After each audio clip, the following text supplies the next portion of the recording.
Coucou tout le monde, nous voici pour le bilan du challenge l'éclosion livresque.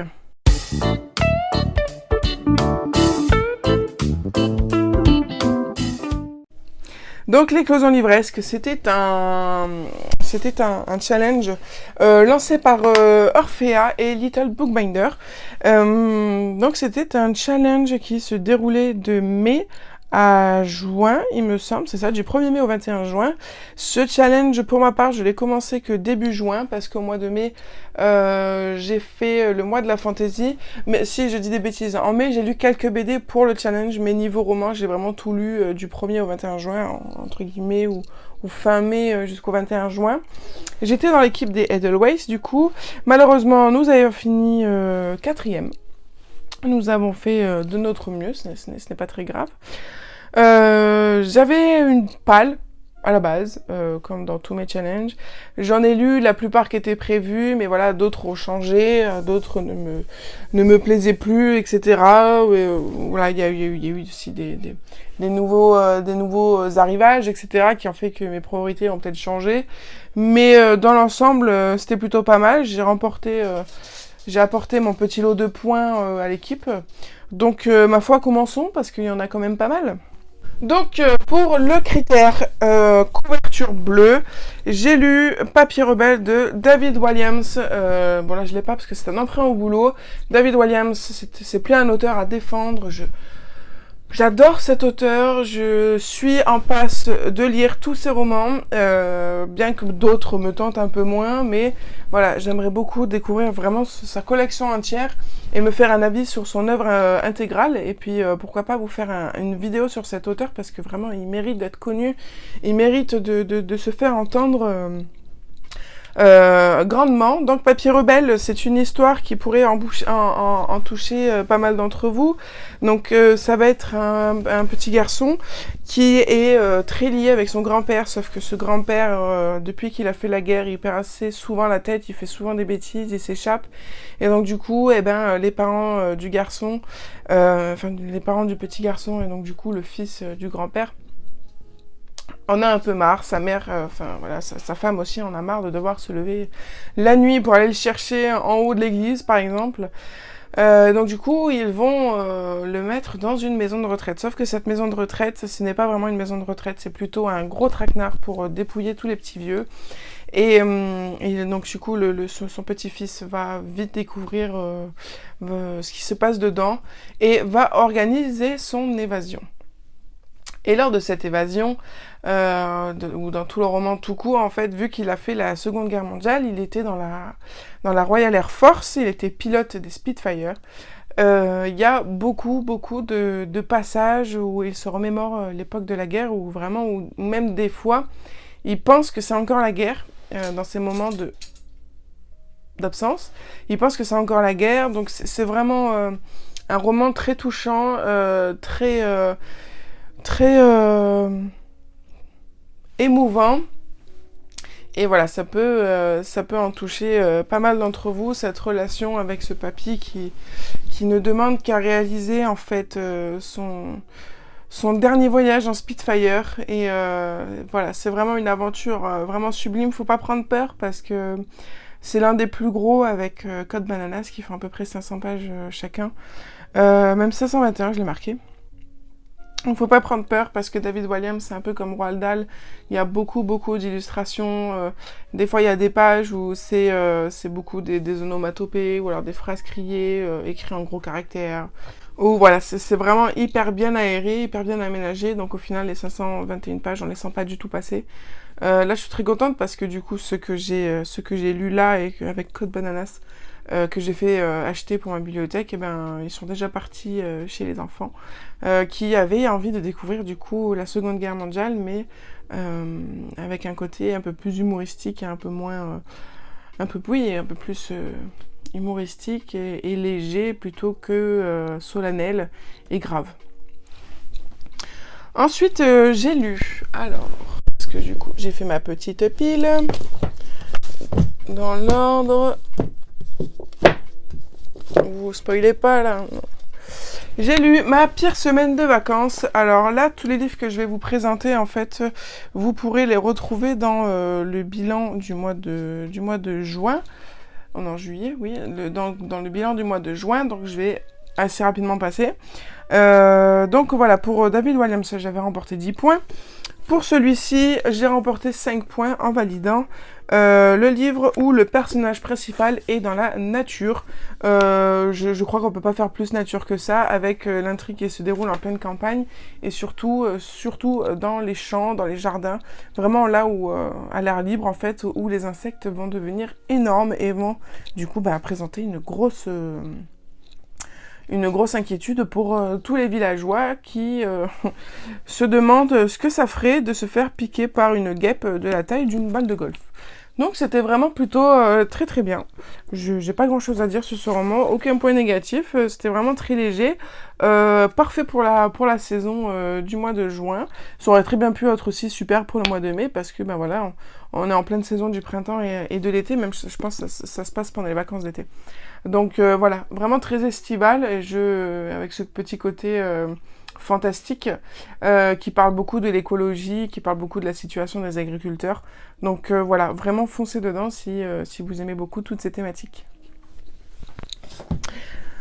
Ensuite, j'ai validé la catégorie lire un livre de moins de 300 pages avec Stitch qui en faisait 213. Donc celui-là m'a rapporté 5 points comme le précédent. Donc Stitch, c'est une revisite de Frankenstein où là on va être sur un roman quand même plutôt court, 213 pages, mais qui va être beaucoup dans le psychologique et dans l'émouvance.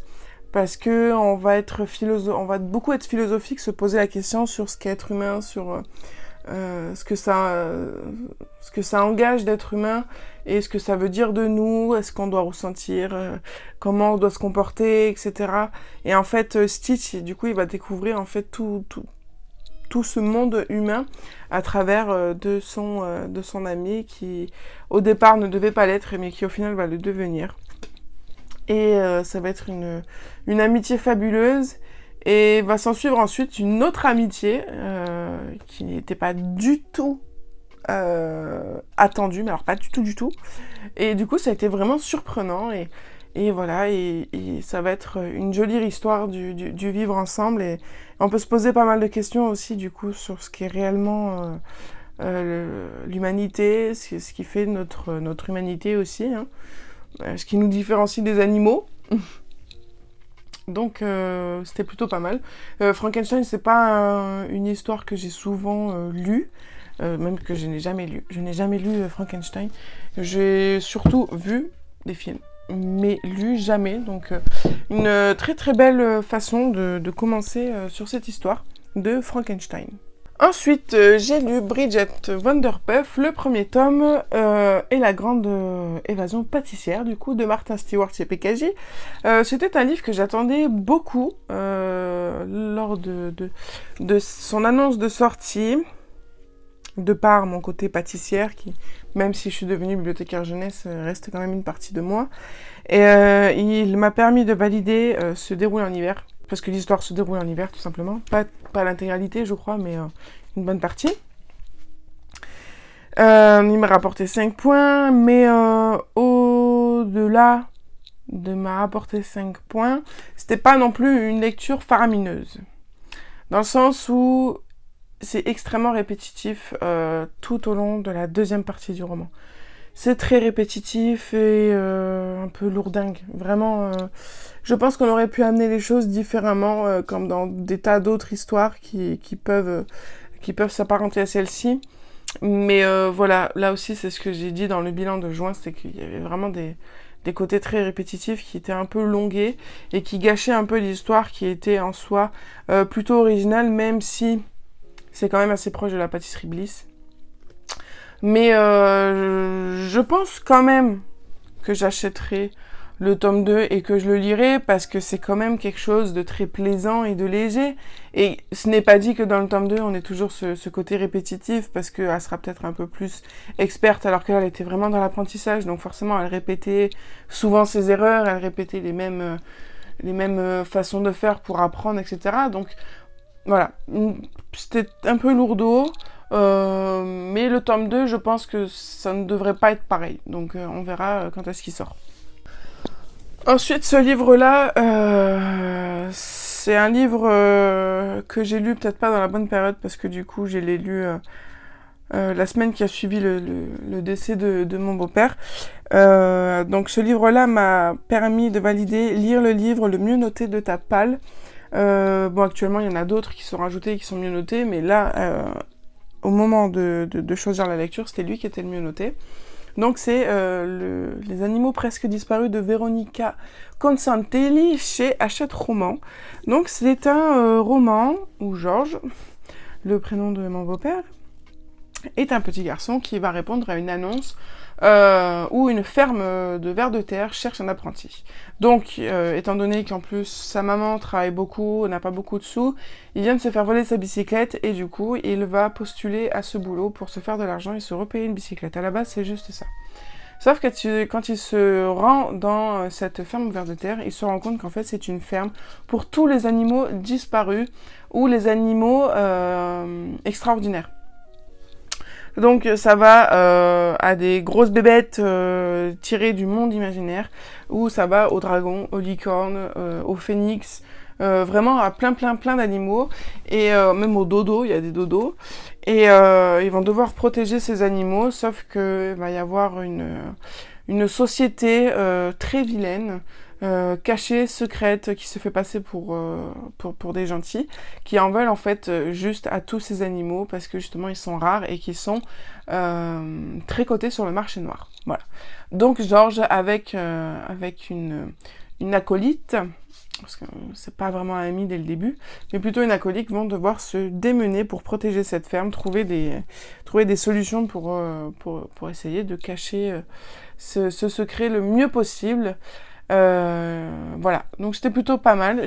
Comme je vous l'ai dit, je l'ai lu à une période qui était compliquée, donc j'étais pas à 100% dedans, j'ai plus eu l'impression de le survoler, mais je sais quand même que j'ai bien apprécié, et je pense que ce serait un livre que j'aimerais relire plus tard, donc je vais le garder dans ma bibliothèque, pour vraiment un peu mieux apprécier mon moment de lecture, plutôt que de rester sur ce souvenir-là. Voilà. Donc il m'a rapporté 5 points. Ensuite, j'ai lu Les Gardiens de l'Océan. Il m'a permis de valider lire le livre le moins bien noté de ta palle. Il m'a remporté 5 points. Je n'ai pas à vous le présenter tout simplement parce que je l'ai viré et je comprends totalement pourquoi c'était le moins bien noté de ma palle. C'est que ça a été en fait un livre qui a piqué du nez d'un coup. La première partie du roman était vraiment géniale, il y avait de très très bonnes idées. Mais au milieu du roman, on nous fait que des ellipses, et des ellipses, et des ellipses, et des ellipses, et des ellipses. Et au final, pour essayer d'abréger l'histoire, ou je sais pas, peut-être que... Je sais pas ce qui s'est passé, mais vraiment, ça a flingué tout le roman. Ça partait super bien, un petit peu à la Aquaman, par exemple, et ça partait super bien, et au final, on nous a coupé des bouts de l'histoire sans forcément de raison apparente. On aurait pu rendre les choses, si ces moments où il se passait pas grand-chose, on aurait pu peut-être passer, je sais pas, arrondir les bords, plutôt que de couper par tranche de 2 ans, 4 ans. Enfin voilà, on se retrouve à début d'histoire, à minot de 14 ans, et on se retrouve 5 ou 6 ans après, quoi. Enfin, c'était très déstabilisant, et du coup, on avait vraiment l'impression faut vite que je finisse mon livre, j'ai pas envie de passer tout ça, donc je fais des ellipses. Donc voilà, très très grosse déception, il n'aura pas sa place ici parce que c'était vraiment très décevant, quoi, et je comprends sa note. Ensuite, pour lire un graphique, j'ai lu Les Géants, la BD, le tome 1. Écoutez, vraiment énorme surprise. Je l'ai dit aussi dans le bilan BD du mois de juin. J'ai pas fait de bilan BD, mais dans la première quinzaine du mois de juin, il me semble, j'en ai parlé. Non, en mois de mai, pardon. Je vous mettrai la vidéo du BD mois de mai. Donc j'ai découvert cette série Les Géants, qui sont au nombre de 8 maintenant, 8 tomes. C'était vraiment très très très très très bien. C'est une série que j'avais déjà vu passer plusieurs fois, etc. Mais je m'étais pas penchée dessus plus que ça. Jusqu'au jour où je vais à un salon de la BD, je vois que l'auteur dédicace et qu'il y a des librairies de BD d'occasion. Le tome 1 et 2 y étaient, je les ai achetés, je les ai lus. Et je suis tombée dedans comme Obélix dans la soupe. Et heureusement pour moi, au boulot, j'avais le reste de la série. Et moi et mon mari, on se les a bouffés littéralement. Et on attend impatiemment le tome 7 et 8 qui sont actuellement en équipement. Donc dès qu'ils seront équipés, on pourra se lancer dans la suite. Et c'est vraiment génial pour la petite histoire. Les géants, nous avons chaque tome qui parle d'un géant et d'un enfant en particulier. C'est-à-dire que au début de l'univers, existaient 8 géants. Parmi ces 8, il y avait un qui était très mauvais. Les 7 autres étaient représentatifs de chaque, soit de chaque matériau, soit de chaque univers de la Terre. Donc il y avait celui qui représentait la Terre, celui qui représentait le feu, celui qui représentait l'eau, l'acier, la pierre, la technologie, etc. Et donc du coup, chaque tome, on découvre un de ces géants avec un de ses enfants qui est lié à ce géant du coup. Et ces 7 géants du coup se sont réveillés parce que ils ont senti la menace que le 8e allait foutre le bordel encore.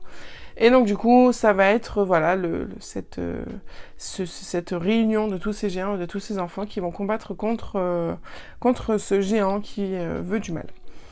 Donc voilà, écoutez, j'ai très hâte de lire le 7 et le 8. Je pourrais vous donner un avis un peu plus complet une fois que j'aurai terminé. Je ne sais pas si un 9 est prévu, mais nous avons le temps de voir ça plus tard. Ensuite, j'ai lu une autre BD, Le Cri de Nicolas Beuglet, pour la case validée Rocco Thriller. Donc ça m'a valu 5 points. Nicolas Beuglet, c'est un auteur de thriller, du coup, vraiment, qui a quand même une grande renommée avec Le Cri, avec l'île du diable, l'archipel, je sais plus.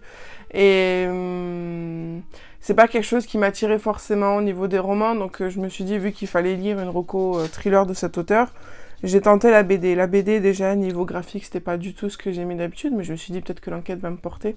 Au final, elle ne n'a pas plus porté que ça, donc ouais, ça m'a laissé un peu sans goût, cette BD. C'est dommage. Ensuite, j'ai lu Green Wild, donc 432 pages, donc j'ai eu le bonus pour les livres de plus de 400 pages, et j'ai validé la case une couverture avec des fleurs. Green Wild, c'est un livre aussi que j'attendais impatiemment de découvrir, de par déjà l'objet livre magnifique chez PKJ. C'est une trilogie, je crois. On attend impatiemment donc la sortie du tome 2. J'ai lu longtemps sur ma table de chevet parce que ça faisait quelques temps avant que je lise celui-là que j'avais quelques déceptions chez PKJ, donc j'avais peur d'être déçue aussi. Et au final, c'était une très très bonne surprise. J'ai passé un très très bon moment malgré quelques longueurs un petit peu inutiles, mais c'était vraiment très sympa, assez original pour le coup. Et vraiment, je pense qu'il a tout pour lui et je pense aussi qu'il a tout pour me plaire aussi dans la suite. Donc là, on va suivre Daisy, qui vit avec sa mère Leila, qui est une célèbre journaliste. Sa mère l'a toujours emmenée dans toutes ses expéditions depuis toute petite, jusqu'au jour où sa mère lui dit « Écoute, je dois faire ma dernière expédition, mais là, tu ne peux pas venir avec moi, donc tu vas aller dans un internat. » Sa fille ne comprend pas du tout ce changement de vie assez abrupt, surtout que sa mère lui disait un petit peu des choses énigmatiques en mode « je sais pas si je vais revenir, donc je te donne ceci en guise de souvenir », sauf que elle s'enfuit de l'internat et elle trouve refuge dans le jardin botanique où elle avait l'habitude de s'y rendre avec sa mère, sauf que des poursuivants vont se mettre à la menacer, à la poursuivre dans toutes les rues de Londres, et du coup le fameux objet que sa mère lui a donné avant de partir va lui permettre de découvrir le monde de Greenwild. Donc voilà, c'est vraiment une épopée, vraiment, je pense que on peut dire qu'une épopée parce que c'est vraiment très très grandiose, tout dans le grand, de grandes destinées, de grands besoins, de grandes guerres, de grands univers. Voilà, j'ai trouvé ça vraiment, vraiment fantastique et très prenant. Il y a pas mal d'illustrations aussi qui aident à la compréhension de l'histoire et je trouve ça vraiment génial. Je pense que les illustrations c'est pas fait que pour les tout petits. Je pense que dans les romans jeunesse on devrait encore plus mettre des illustrations parce que ça aide vraiment et ça je trouve que les illustrations, ça amène un souffle de vie monumental dans les romans et je pense que ça serait pas mal de mettre des illustrations même dans les romans ados, quoi, parce que même dans les romans adultes, en vrai, hein, en tant qu'adulte aussi, on aime bien les images, on aime bien les illustrations. Donc voilà, j'ai vraiment beaucoup aimé ça. Mon lapin a essayé de monter, mais il s'est cassé la gueule. Donc j'ai vraiment beaucoup aimé ce côté graphique qui est quand même assez rare dans les romans pour les plus de 9 ans. Donc voilà, très appréciable, je vous le conseille fortement aussi. Ensuite, alors là c'est un livre qui fait partie du challenge, mais que je n'ai pas lu pour le challenge, mais je le présente quand même parce que c'est quelque chose de très fort pour moi. Donc en fait, pour gagner 5 points, il fallait présenter le coup de cœur 2023. Et donc pour moi, le coup de cœur 2023, c'est Les Sentinelles du Royaume Sauvage, le tome 1. C'est une duologie, mais apparemment j'ai appris sur la chaîne de Rêve ta vie en lecteur que peut-être un jour un tome 3 pourrait subvenir. Donc j'ai de l'espoir pour que ça soit vrai, mais je veux pas trop m'y accrocher non plus parce que j'ai pas envie d'être déçue. Mais vraiment, là pour l'instant du coup, cette duologie, le tome 1 et 2, est vraiment un coup de cœur fantasy phénoménal et pour rien au monde je ne m'en séparerai.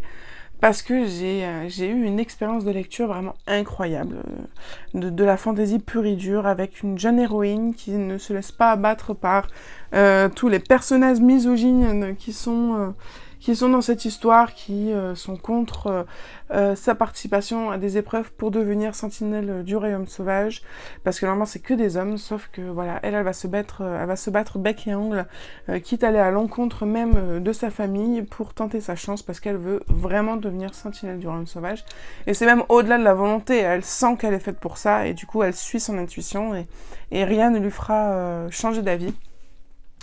Et donc voilà, autour de ce combat, il va y avoir des paysages magnifiques, il va y avoir des créatures magnifiques, des amitiés, il va y avoir un joli trio qui va se former et qui va vraiment être génialissime. Et voilà, c'était absolument celui-là que je voulais présenter pour mon coup de cœur 2023. Ensuite, il fallait présenter sa lecture en cours pour avoir 5 points. C'était prendre sa lecture dans un jardin. Donc, il y a celui-là. C'était plutôt... Alors, Lewis Porwix. Je l'ai dit dans mon bilan aussi. Je l'ai dit dans la première partie du bilan de juin. C'était pas mal. Mais c'était quand même assez bof par rapport à tout l'engouement qu'il y a eu autour. C'est comme je l'ai dit dans le bilan, c'était un mélange de plein de choses qu'on a déjà vues. Et je le trouvais pas dingue. Pour moi, c'est pas un coup de cœur, alors que je m'attendais à ce que ce soit vraiment un coup de cœur, parce que c'est typiquement le style que j'aime en roman jeunesse. Et vraiment, des romans jeunesse, c'est ce que je lis tous les jours, tout le temps. Alors qu'au moment, je m'y connais en lecture jeunesse et en mes goûts. Et je pensais vraiment que ça allait le faire, et sauf qu'au final, c'était pas... j'ai pas eu cette flamme, quoi. Vraiment, j'ai pas eu cette flamme. Je sais pas. Peut-être il faudrait que je le relise un jour. Peut-être. Parce que là aussi, je l'ai commencé après le décès de mon beau-père. Donc peut-être que si la période ne s'y prêtait peut-être pas pour que mon imagination soit ouverte à 100% et arrive à capter tout ce qu'a voulu nous faire comprendre l'auteur. Mais voilà. Pour moi, pour l'instant, c'est pas folle dingue. J'ai mis un 4, je crois. Sur 5, c'est pas dégueu, hein, mais c'est pas non plus un coup de cœur. Alors que ça l'a été le cas pour beaucoup. Mais voilà, il y a eu cette circonstance aggravante qui fait que peut-être je n'étais pas totalement encline à vraiment me plonger dans un univers aussi complexe et complet, parce qu'il faut le dire, il y a quand même énormément de travail dessus. Mais j'ai trouvé quand même que voilà, c'était beaucoup mélangé. Il y avait plein de choses qui étaient mélangées. La mythologie grecque, les centaures, la magie, les cartes, tu payes avec des cartes de jeu, et puis la monnaie c'est des bouts et des morceaux. Pour moi ça allait un peu trop dans tous les sens. Et voilà, peut-être que j'étais peut-être pas juste dans le bon mood pour le lire. Donc voilà, peut-être je le relirai l'année prochaine, je laisse se tasser d'histoire et mon avis pour que je recommence un petit peu à zéro. Donc voilà, Nous verrons bien. Ensuite, j'ai lu le tome 2 du Cercle des Sorcières. Donc, j'ai lu le tome 2 de Axhaven. Le deuxième tome, du coup, c'était l'Alliance Noire. Et grâce à lui, j'ai validé le critère lire un livre en 48 heures. Et j'ai eu le bonus aussi, plus de 400 pages. Donc, ça m'a fait 10 points. Là aussi, j'en ai parlé, du coup, dans mon bilan. C'est un deuxième tome. Le premier tome s'intitulait Le Cercle des Sorcières. J'en avais parlé aussi en disant que la première partie de ce premier tome était vraiment très très long. J'ai failli l'abandonner, je crois, à 3 reprises. Et au final, bon, je suis allée au bout du premier tome parce qu'au final, la deuxième moitié était bien meilleure. Et je disais de ce deuxième tome que c'était exactement pareil que toute la première moitié du livre, donc quand même 150 pages, c'était que des balades contemplatives au milieu de Paris. Et c'était vraiment très chiant. Mais il y a quand même eu du progrès parce que l'héroïne avait quand même bien mûri. Elle changeait pas de décision toutes les 30 minutes. Enfin, il y avait quand même du mieux, mais il y avait toujours voilà, ce démarquage entre les deux moitiés qui était vraiment assez pénible. Mais j'ai trouvé que la seconde moitié était meilleure que la seconde moitié du premier. Donc, en comparaison, le deuxième tome était meilleur que le premier. Ensuite, j'ai lu Renaissance, qui est du coup un livre qui m'a rapporté 5 points et qui m'a permis de valider un livre choisi par quelqu'un. Alors, c'est pas vraiment quelqu'un qui l'a choisi pour moi, mais vu que c'est un service presse que je devais lire, je pense que ça peut passer dans le sens où c'est comme l'autrice l'avait choisi pour moi à lire. Est-ce que ça passe ou est-ce que j'extrapole? Apparemment, oui, c'est passé. Parce que le challenge est fini, il a été validé. Donc là, on est dans de la fantasy pure et dure, avec une ado de 18 ans qui vit sa vie comme elle en a l'habitude, jusqu'à fait la rencontre d'un homme dans ses rêves, et elle va découvrir qu'elle n'est pas du tout ce qu'elle croyait être. Elle est une âme, en fait, qui se réincarne. Et, qui se réincarne, mais c'est pas une âme humaine, c'est plutôt une créature. Et elle va devoir, en fait, se munir de toutes ses forces pour combattre un danger qui survient sur la planète Terre, du coup, et la planète d'où elle vient à l'origine en tant que créature. Donc voilà, c'était un roman plutôt sympa aussi, c'était pas non plus un coup de cœur, mais c'est une fantasy qui se lit très très bien. La couverture est vraiment magnifique, la plume était pas mal non plus. Voilà, j'ai pas grand chose à dire là-dessus, il n'y avait pas vraiment de points négatifs. Voilà, les éditions Percé, j'ai rarement eu des déceptions. Donc, petite maison d'édition indépendante à découvrir si vous le souhaitez. C'est un auteur québécoise aussi, j'ai vu ça au moment où j'ai tourné le bilan, j'avais oublié de le dire, mais c'est une auteure québécoise et je pense que c'est l'une des premières que je lis auteure québécoise. Donc voilà, une découverte de plus. Ensuite eh ben, c'est terminé. Donc ça fait 12 lectures et 14 ou 15 pétales. Parce que les 3 pétales, en fait, les 3 pétales qui ne sont pas des lectures, c'était justement le coup de cœur 2023, la photo dans le jardin et une autre, je sais plus. Enfin bon voilà, en tout j'ai validé 15 catégories. J'espère qu'il y aura une autre édition l'année prochaine parce que c'est plutôt pas mal.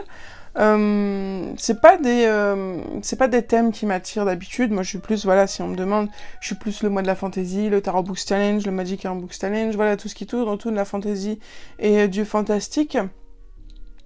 Là, les critères étaient quand même vraiment tournés sur le printemps, donc sur tout ce qui touche un petit peu à la floralité, à l'amour, à la romance. Il y avait pas mal de choses comme ça, un petit peu douces. J'ai quand même réussi à caser du mieux que je pouvais des livres de ma palle dedans, mais la quasi-majorité des livres, c'est du fantasy et de la fantastique. Mais j'ai fait du mieux que je pouvais. J'ai pas rempli toutes les cases parce que par exemple, il fallait lire des livres contemporains, il fallait lire des livres de romance, il fallait lire aussi des classiques. Et j'ai oublié de dire si j'ai validé la reco classique avec Jules Verne en lisant la BD Le Tour du monde en 80 jours. Voilà. Mais voilà. J'ai pas rempli tous les critères parce que vraiment il y en a certains, soit j'avais pas de livre qui correspondait, soit vraiment c'était des choses qui ne me parlaient pas du tout. Par exemple, il y avait... Ouh là là. Voilà, par exemple, il y avait lire une reco d'un membre de l'équipe. Donc voilà, j'ai regardé un peu toutes les recos, etc. Et il n'y en avait pas beaucoup qui me parlaient ou que j'avais déjà lu ou autre. Et j'ai pas trouvé mon truc. Il y avait lire un recueil de poésie. Alors ça, c'est pas du tout fait pour moi, donc je pouvais pas le remplir. Il y avait faire un esthétique aussi. Ça, c'est pas quelque chose qui me parle et je voulais pas me forcer. Reco romance, ça aussi, j'ai pas lu. Reco classique, si je l'ai lu, ça.